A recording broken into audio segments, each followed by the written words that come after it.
As Hannah said, my name is Michelle. Our story is long and swerving and complicated, but we've been at Waypoint about a year and a half.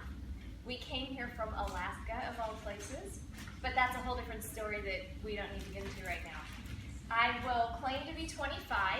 It is a complete lie, but that's what I will tell you. I have been married 25 years and have 3 children. So my oldest son is in the Army station back in Alaska. He is married, and then my daughter is a senior at Northridge. She just got her acceptance letter to go to Grace College next year, so she'll be in the LA department. And I'll be down to 1 next year, who is currently a sophomore at Northridge also.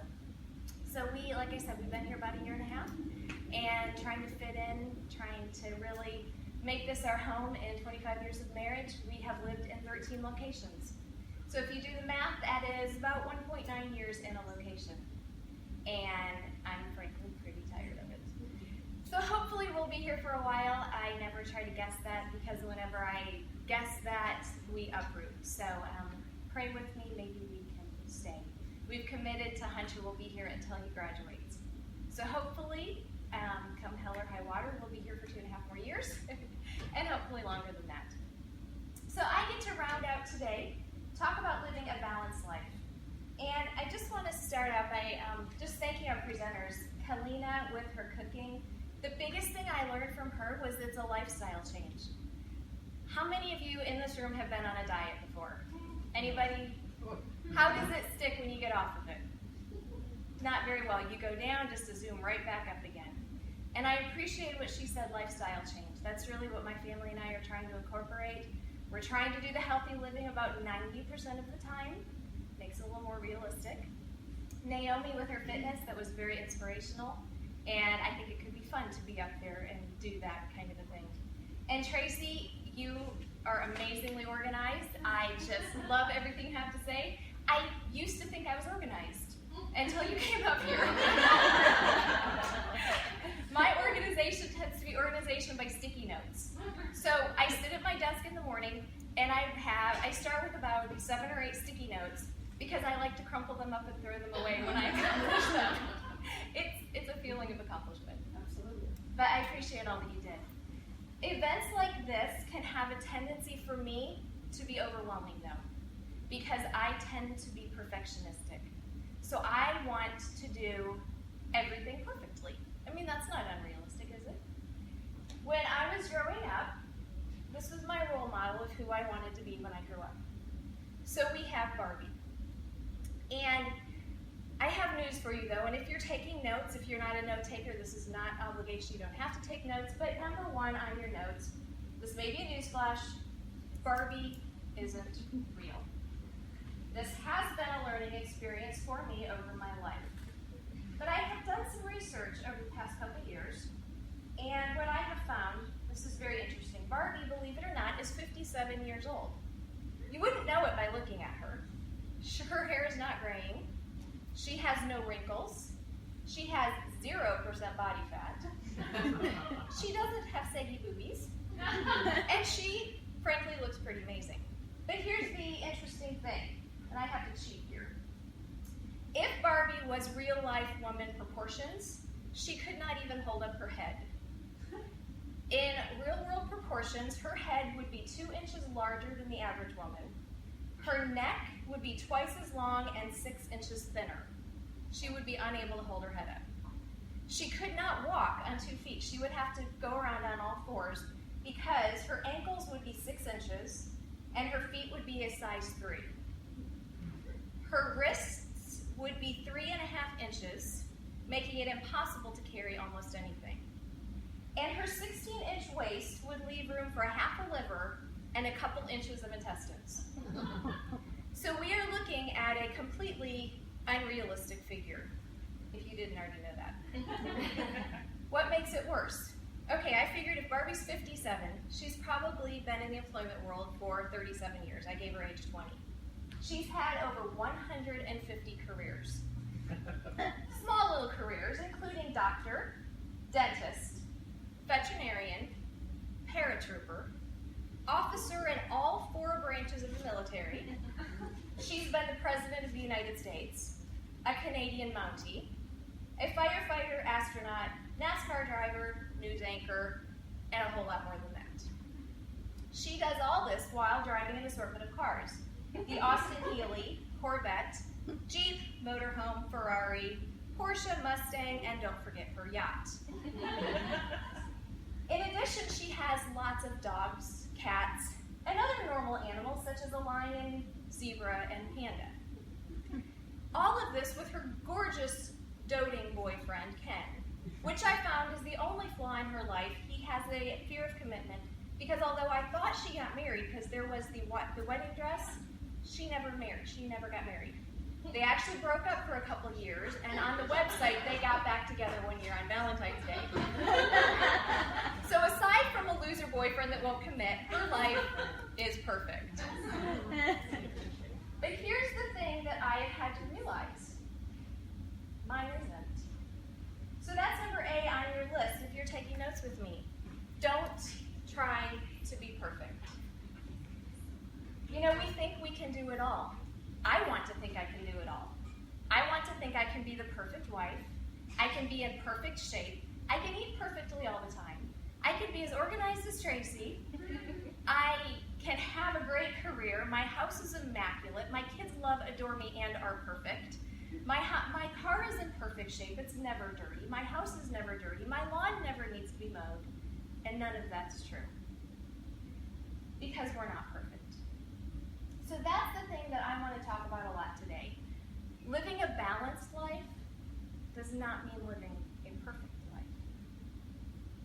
When you go to number 2, in order to live what I like to call a balanced life, we need to evaluate the priorities in the current stage of life that we are in. And what I found, those priorities shift based on where you are in life. Tracy mentioned that. She said on a weekly basis, the roles you are in are going to change in priority. And she mentioned another word that I'm going to get to later, and that's being intentional. One of the problems that I have is when I look at life in a big picture, and I want to do it all with no plan and no intentionality. So what I've done over the last couple of years, and you'll hear a little more of my story here in a couple minutes, my husband and I have really started to look and evaluate life and figure out life is really combined and broken down into 5 different areas. And so when we look at life, our 5 areas, the first one, which I always say first because I think it's the most important, is the spiritual aspect of our life. And we're here in a church setting, and I'm going to tell you point blank, if you are not right with God and right spiritually, I don't care how organized you are, how healthy you are, how much you're eating right, you're not in a good place. So I'm going to suggest to you that number 1, when you're trying to live a balanced life, is make sure that you're on point with where God wants you to be. And I so appreciate that throughout the day, this has been mentioned. Naomi mentioned that in her fitness. And I have to tell you, I have never thought about praising God when I'm on the treadmill. Or doing push-ups, reading verses. I think that's amazing. And it could make me less grumpy at the gym. I'm not happy in the morning. I tell you, I go to the gym. But we get in the car, and it's usually my husband and me and our son, and we don't talk. You know, it's just this quiet thing, and by the end of it, we're a little more pumped up and we'll talk. But if we can get everything spiritually focused, I think it'd make a real big difference. The second area, and these are not in any specific order, is emotional. When you talk about emotional, this one is kind of big for me because, and I'm going to go back to Tracy a lot. I appreciate a lot of what you said. She was talking about the roles that she plays in the 7 Habits book and saying she has to find a place for her. And I think a lot of that emotional comes into it. And a lot of my life I've neglected me. But if you even look spiritually, you look at the life of Jesus, he went away from the crowds. He went away from the disciples to commune with his Father. Because he was still a man, even though he was God, and he had to invest in himself so he could invest in others. So that's a big part of who we are, is who we are emotionally, making sure that we continue to grow, because if all we're doing is give, we're going to run out of stuff to give to other people. The third area I have on my list is the physical, and that's been talked a lot about today. And that's areas that include the physical fitness. It includes how we eat. It includes any kind of sickness we may have. And, as we start aging, and although I won't admit my age, I am very solidly in middle age, and I'm starting to think about a lot of these health issues that I didn't think about 20 years ago. And starting to encounter things like cancer, and thinking about things, even whether it's menopause, or if you're younger and childbearing years, that's all part of your physical fitness. And so if you don't think about that, you look at our society and the weight is zooming up, and people are eating junk and they're not paying attention to it. That has to be a part that we pay attention to. Fourth part of our lives is vocational. And interestingly enough, vocation can look different for some people. Some of us have a job we go to 9 to 5, we get the regular paycheck, and that is classed as our vocation. For over 20 years, my vocation was being a stay-at-home mom. And I didn't get a paycheck for it, but quite frankly, it was my job that I invested in. And so even if there are women that don't get a paycheck, even if you're to the age, maybe your kids are out of the house, you can still have a vocation, you can have a purpose. And I think that some women who don't have a job, they think they lack a purpose. And if you don't have a purpose and something you're trying to invest in every day, you're missing a huge part of who you could be. The last area that I have is relational. There's a lot of areas that come to this, and it ties in with the roles again that Tracy was talking about. We have relationships if we're married with our husband, with our children, with our parents, with the people around us, our coworkers. That's all a part that builds into who we are. So when we look at our lives, we have those 5 areas. Realistically, they're not neat little pieces of a pie, though. They all interact and intertwine with each other. And as I was thinking about this, I was thinking about the marriage seminar, Heather, and he was talking about women look at life like a big plate of spaghetti, and it all interacts and mixes with each other, and that's where these 5 areas are. They're not neat pieces of a pie, but in order to think about them, we kind of have to cut them up so we can evaluate them. So the biggest misconception I think that people have about when you look at areas of your life and you look at balance is the idea that, okay, if my life is balanced, that means I've got 5 areas, everything gets 20%. And that's not real. Not every area needs 20%. At different areas of your life, different priorities, you are going to put more focus into some event or into some area. I look at my life, I look at when I was raising kids. My life was focused a lot differently than it is now that I'm really getting very close to the empty nest stage. And my vocation used to be the stay-at-home mom. Well, now I'm putting 8 hours a day into building a business of my own, and a lot of my time is going into that. But here's the thing that I've realized, and it goes back to the being perfect part. As I'm choosing to invest time into that, I'm not able to do everything I was able to do when I wasn't investing in a career of sorts. So my house now, I don't iron anymore. My husband irons, and when I stopped ironing, I felt like the most horrible wife in the whole world, and I would apologize. And Brett would be like, why are you apologizing? You're spending time doing something else. But I had to give myself permission to let that go. And based on where you are in life, things will change.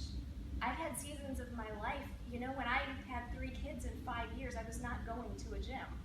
I wasn't focused on exercise. I was chasing them around just to try to stay sane. If you have little munchkins biting at your heels, you can't sit for a half an hour and read a Bible devotional because you just don't get that much time, or you fall asleep, one or the other. So you have to be realistic about where you are and how you apply what you need at that stage in your time, or stage in your life, So if you're following the notes, balance does not mean we give everything equal attention. You need to prioritize where you give your time and attention. But the other key is, no matter where you are in life, every area does need some attention. Personally speaking, I touched on the fact that for a very long time I neglected me. And it was never intentional, but the fact that we did move every 1.9 years, And I was a stay-at-home mom. I was very focused on keeping my family together, keeping them settled, getting them situated. And it was about 5 years ago that it hit me that this was not good. And I can remember it distinctly. We were living in Alaska at the time. We had just moved to a new area in Alaska. And it was actually the day of my 40th birthday. So there you go, there's my age. And I'm sitting in the parking lot about to pick my son up from football practice. I'm looking around at the cars around me, and I realized there was nobody in that parking lot that knew me. And I was okay with that. We just moved in the area, didn't really know anybody. But the thing that happened next was I realized that I didn't even know me. And I realized at that stage in my life, I had no personal identity. It's not that I was a hermit. I mean, I did stuff outside of the home. I was involved in the school. I was a Sunday school teacher. I did stuff with my husband at his work. But every role that I had somebody else's name attached to it. I was Brett's wife. I was Derek's mom, Brittany's mom, and Hunter's mom. And I had neglected myself to the point that I had no dreams, aspirations, or goals for my future. And it scared me to death. And so that is what started this process for me of figuring out, I want to say what I did wrong, but nothing was intentional. It's not like I intentionally wanted to go there. I just drifted along in life. I was not intentional with who Michelle was. And so now this is what I do. I work with women to help them be intentional, focus on what's important. My kids were always important, don't get me wrong. I would not change my decision to be a stay-at-home mom. But had I invested in myself 20 years earlier, I wouldn't have had that blank space at that point in time. And I wouldn't have had to work through all the processes to get where I needed to be. But the other thing I want to tell you is you're never going to get it perfect. It's always a shifting dynamic.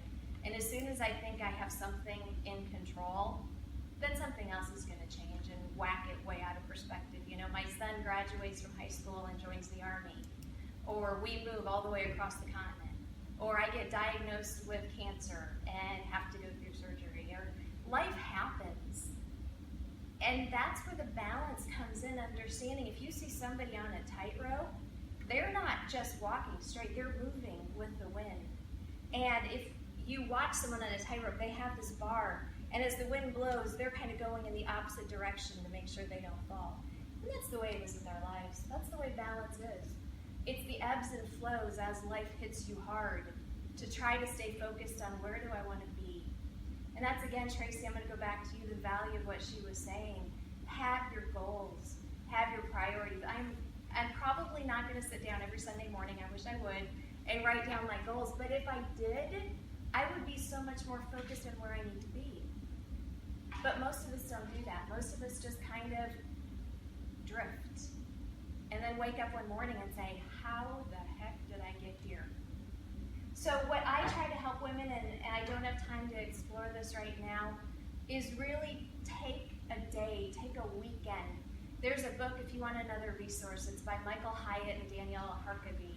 It's called How to Live the Life You Always Wanted and Avoid the Drift, or something similar to that.